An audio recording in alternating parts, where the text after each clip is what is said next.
because family history isn't the be-all and end-all of your risk of breast cancer. There are other risks, of course.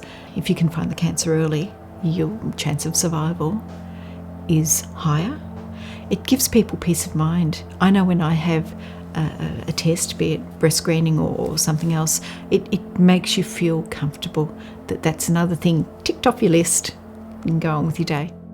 It is important that for me to tell you that I'm sitting here.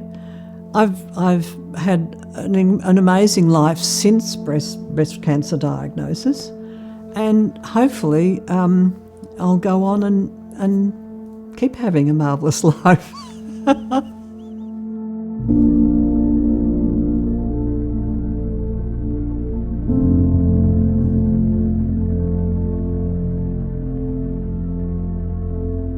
Going through a mastectomy is hard, and what I've learnt from all my friends who are breast cancer survivors is that everyone has different experiences. Just felt that I'd be half a woman, not a full woman, by having it off. And that's why I decided I wasn't going to have it off.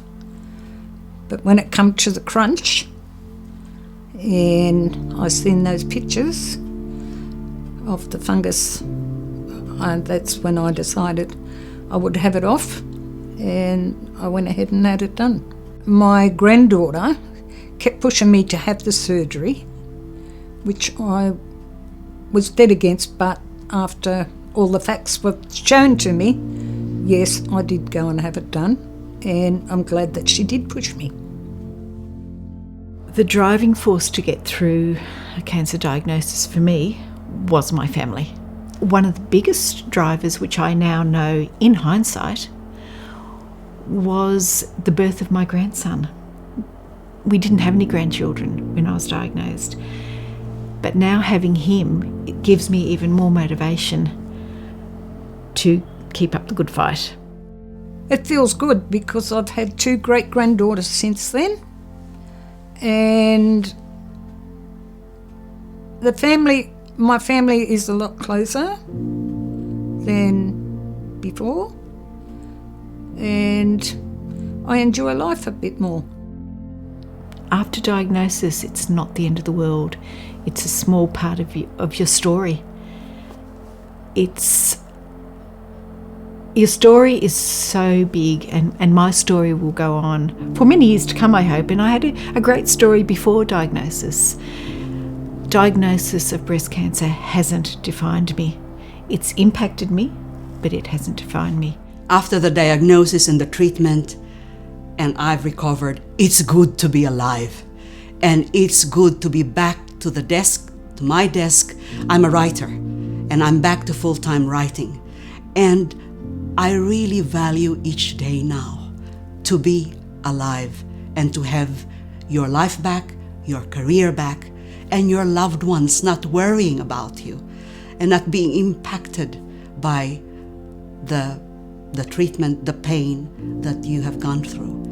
That is wonderful. I've been very, very fortunate that post-treatment I got a PhD and have spent a lot of time researching and writing about dementia and just living life to the full. I think that's probably the thing that if you just seize every day and just fulfill your dreams. You still have hard days, but then there are so many positives in my life that I want to be around for. I have screening every year now. I have mammograms and MRIs every year as part of my ongoing treatment. You need to get it early, and you need to take charge of your life, have the treatment that's needed so you can live a fulfilled life. One other advice that I would give is talk about it, share it with other women. Talk helps mental health. I think it's important that I share my story because that's been my philosophy. My story is a positive one, I think. I'm still here 12 years later. I think of it in terms of the ripple effect. Okay, here is my experience of my first mammogram, my cancer journey. If I pass it on, if I tell the story to another woman, she will get her mammogram. And I tell my friends this, you have to get your mammogram.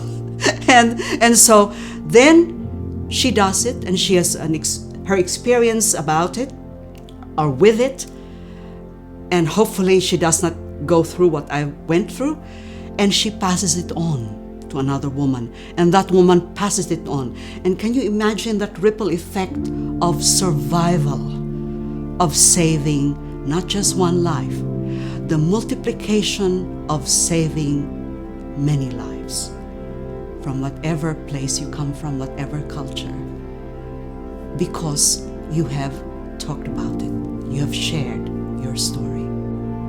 Your life is precious, so you're going to fight with it, because all of these wonderful people are in your camp, and they will be fighting